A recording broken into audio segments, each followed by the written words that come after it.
Okay, we're going to go to Rashad Richey. I wasn't expecting you, buddy, but this is good because you've been talking. You've been talking about this for the last month, and I was like, he might be wrong, but I think you were on the point because you were discussing brokered convention. Do you still foresee that? Well, not now. The reason why you will not have a broker convention is because Joe Biden is the presumptive nominee of the Democratic Party. Now, Bernie Sanders will probably inch this out, but I predict we have maybe a week or two left before Bernie Sanders says he's endorsing Joe Biden as well.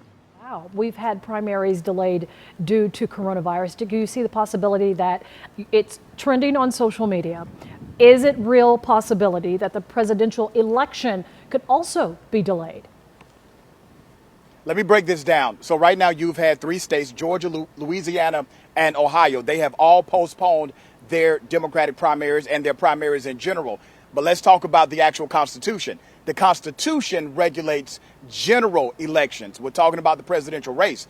The Constitutional mandates that you have a general election.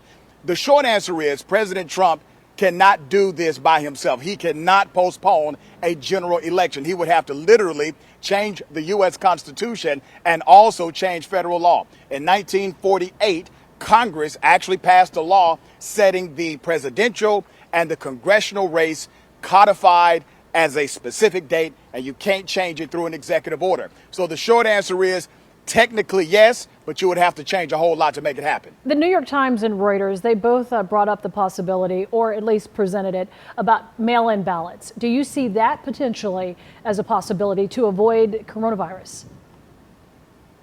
Well, that is already a possibility. Now, some states make you present a reason as to why you are going to absentee vote, and they have a specific list of what are approved reasons. What states are going to do, Sean, they will now expand that to include any reason. For example, in the state of Georgia, you can absentee vote for any reason you choose. Other states are going to jump on that.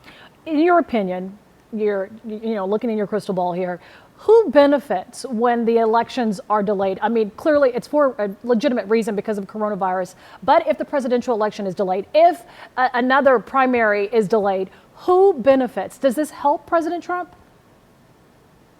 Well, it definitely does not help the Democratic nominee or the presumptive nominee because they depend on crowds, excitement, and the optics of large crowds. And that gets lost while we're fighting the COVID-19 nationally. But remember, the general election standard is this. If you have a lower voter turnout, this is just based on history, Sean, a lower voter turnout usually says that the incumbent wins. So if there's a lower voter turnout in the general election and history stands true, President Trump has the advantage.